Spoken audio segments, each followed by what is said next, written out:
Alright, so the webcomic has returned yet again, and we got a great chapter here today. There is so much going on in this arc right now. There's like 10 different stories all converging, and this chapter is just taking a look at a few of them. So it opens up with Suiryu. And as we've seen, he's been going around trying to deal with the robot invasion along with the monsters that are intermittently invading as well. And he's been trying to get in contact with his sister Suiko, and he's unable to do that because she is at the Hero Association, but it's like under attack right now. As he says, the infrastructure is wiped out. He has no choice but to run there. She's still safe and everything, but that's a boiling pot that's about to explode eventually. Then he runs into this C-class hero, Chanbara Man, and he's afraid of Suiryu here because all of the Neo heroes wearing the suits have been attacking the heroes, but Suiryu is still unaware of this until immediately after this he sees his fellow Neo heroes attacking Chanbara Man.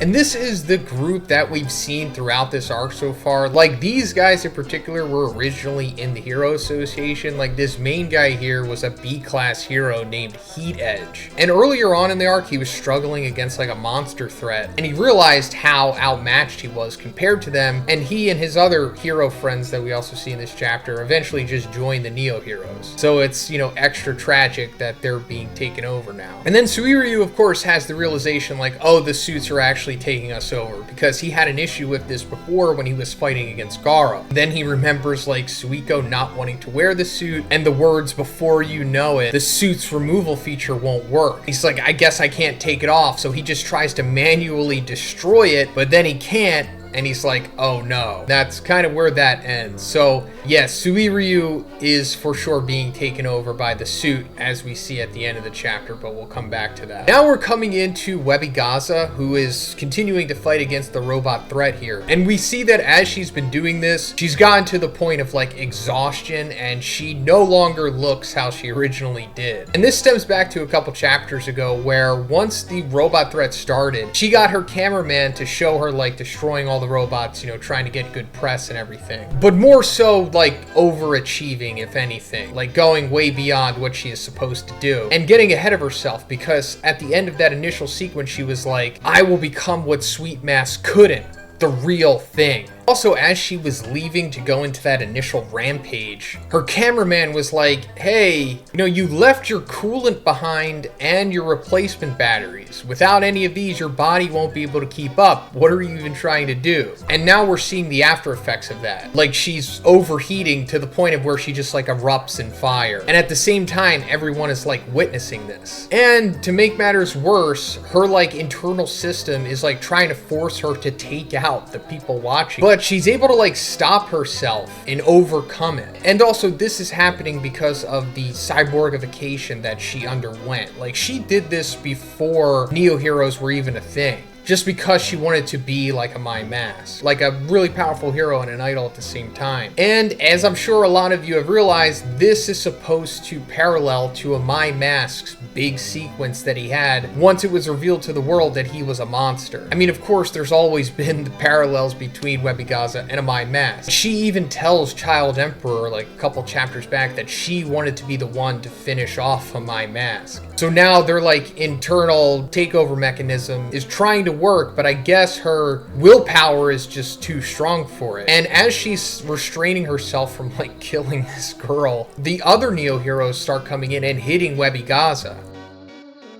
And it's just making her look more disfigured and grotesque. Again, paralleling to what happened with Amai Mask once he was revealed to the world. And speak of the devil, Amai Mask comes in to save the day. He winds up defending Webigaza here. Now, Amai Mask has just been out there in the field. Like, we saw that he was just randomly going around saving people from the robots in various disguises until he was confronted by like the Neo Bubbly Boys, another group of people who were trying to be like him, and they started to beat him down until he was essentially forced to go like full monster mode. And that's kind of where that sequence ended for him. But now the implication here is that he did, of course, wind up defeating the Neo Bubbly Boys, because once he's in like his full ugly monster form, he's extremely powerful, like maybe even even high dragon level. And he reveals to Webigaza that he figured out how to like disable the suits, and I guess he was able to do this when he was going against the Neo Bubbly Boys. So all hope is not lost for people who've been taken over by the suits. I'm sure Amai Mask is going to spread this information to as many people as he can, along with Webigaza eventually once they, you know, can get out of this situation. I wouldn't even be surprised if Saitama is one of the people that Amai Mask tells here once he reunites with him. I think that'll be a pretty cool sequence. But at the end of this sequence, he tells Webigaza, however, your own life comes first. There are many more opportunities for you in the future. Your behavior in front of the fans was perfect.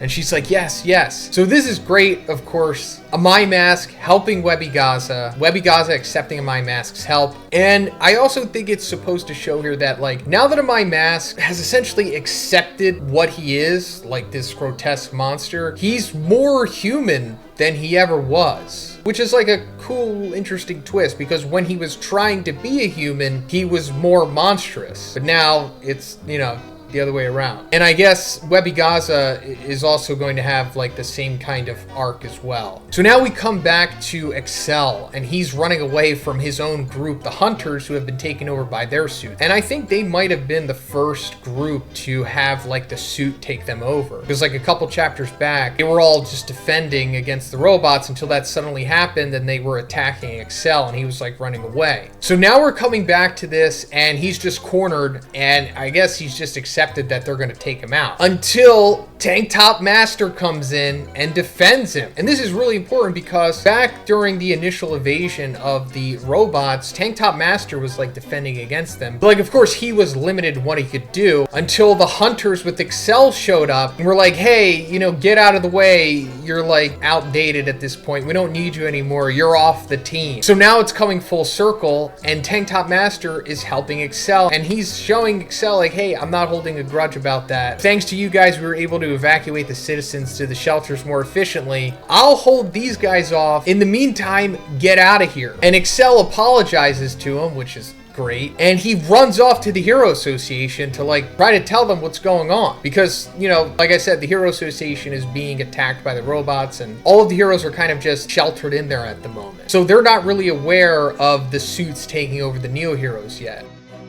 So now we're coming to Darkshine, who we're all aware has been having like his PTSD arc, where he's been unable to fight since Awakened Garo beat him down. And he's kind of just been training this special group of Neo Heroes since then. And a couple chapters back, McCoy was telling Darkshine like, hey, there's a bunch of craziness, you know, with these robots going on outside. You know, if you want to do something, maybe you should. And he was told, of course, from the get-go to put on a suit, because, you know, the Neo Heroes want everybody to wear a suit, of course, so we'll take them over. And before Darkshine eventually tries to dip his toe into the water and just go outside into the battle, he tries to put the suit on, but his body rejects it. Like, it just explodes the suit. And he's like, my muscles have never lied to me before. And I guess I'll just let these muscle spasms take over and I'll go for a walk outside. And as he goes outside, he comes across this C-class hero named Protein Shaker. And as we see, Darkshine is still incredibly powerful, while we're about to find out in his nerfed form at this point. Like, he's still able to deflect lasers and just easily smash these robots. And as he helps Protein Shaker here, Protein Shaker reveals that, like, Darkshine is the reason that he became a hero, and he gives him this nice pep talk monologue where he's like, you've been a hero for a long time and you've never taken a break? Wait, did you forget the basics? The importance of rest is not only for muscle training, but for everything. Resting your body and mind is an essential part of your job.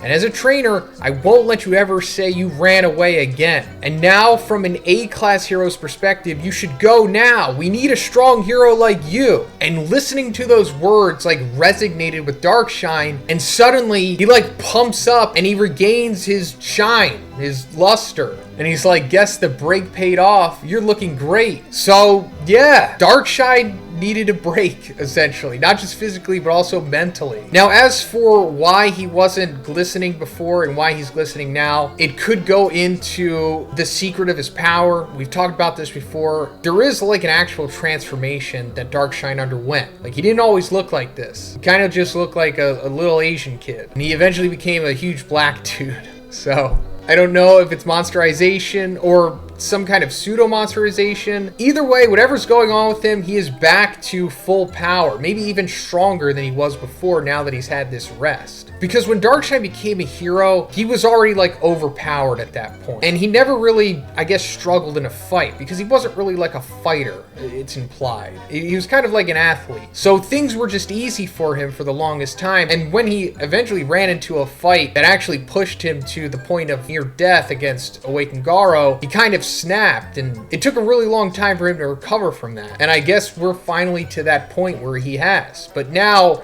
instead of going into these fights just overconfident and not really understanding what danger was, now he's actually feeling fear, but using it to his advantage. Then we see Darkshine encounter the special team that he had been training up until this point, and I guess he's just going to easily destroy all of them. There's no reason they should be able to stand against him.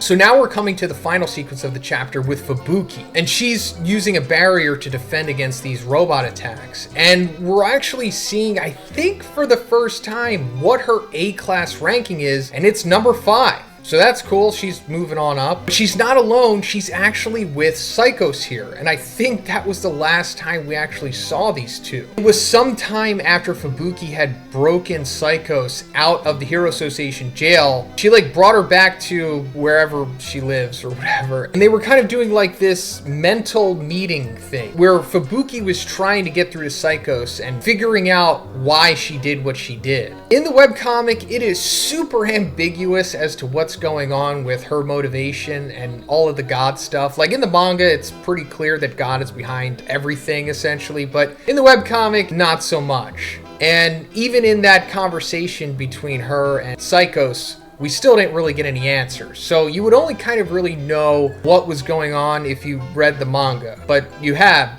so yeah. But now that Psychos is out here, she's like, just remember your promise. Once we've eliminated the enemy, you will leave me alone. Even if I am captured by government agencies or hero organizations in the future, don't try to save me. So that's really interesting and probably foreshadowing that she's going to get captured again. Now, Psychos coming back into the story is, I think, really important because I think that she's going to be a part of a major storyline going forward. And I've been talking about this for a few years. I'm not going to go too much into it now, but I'll just say that if she winds up meeting Drive Knight, then things are going to get really interesting here. Because I think this might mean that she is going to get captured by the organization or whatever is remaining of it towards the end of this arc. And if it's revealed that Drive Knight is the leader of them and he gets Psychos, then wow, that would be insane if the theory that I have been talking about actually comes to fruition. But anyway, as they're like going against the robots here, Psychos is like, there is one among them, an extremely powerful individual. And it turns out that it's Suiryu. Like we talked about, the suit actually did take him over, and he just immediately goes to attack Psychos, but her barrier is able to like hold off the initial strike. However, it shatters, and at the same time, Mumen Rider comes in and hits Suiryu with the Justice Crash. And he says to Fubuki, battlesuit wearers are going berserk one after another. However, there are no abnormalities with my special customizations at the moment. I want you guys to handle the large number of robots. I, Mumen Rider, will take care of him. And that's where the chapter ends, so this is really exciting. So it turns out that Mumen Rider's suit is somehow immune to the organizational takeover. Now we know that this suit was given to Mumen Rider by Excel and the Hunters, and he said that they made like special modifications to it. So I guess whatever they did removed whatever kind of proprietary system takeover that they had implanted in all of the suits. And it's very possible that maybe Excel did the same thing to his own suit, and that's why he's not being taken over maybe. But Mumen Rider does say there are no abnormalities with my special customizations at the moment. I hope that's not saying that like, yeah, eventually I'm gonna get taken over, but not right now because, you know, it's Mumen Rider. But now we have Mumen Rider going against Suit Takeover Suiryu. Now this fight is probably gonna be way more competitive than we think because Mumen Rider is really strong at the moment. Like when we first saw the power of his suit, he essentially one-shotted a dragon level monster. Now that monster that he defeated, I'm pretty sure it didn't have a disaster level. Could have been a demon, but regardless, it was pretty powerful. Even if it was a demon, one-shotting a demon is still pretty impressive, even for an S-class hero. So I think that Moon Rider is going to be able to go against Suiryu here without getting completely destroyed. I mean, it would have been better if he was just like, hey, let's just team up to take down this guy, because if it was like Fubuki, Psychos, and Mumen Rider all teaming up on Suiryu, they would definitely take him down. But he's like letting Psychos and Fubuki take care of the robots, and Moon Rider's going to take on Suiryu for himself. So it's very possible that he might do a combination of beating Suiryu up and talk no jutsuing him at the same time and like breaking him out of the mind control possibly. But either way, really exciting stuff. Also, if you guys have some questions that you wanted to ask me, the Patreon Q&A is now live. You can check out the link in the description. Other than that, have a great day, guys. I'll see you in the next one.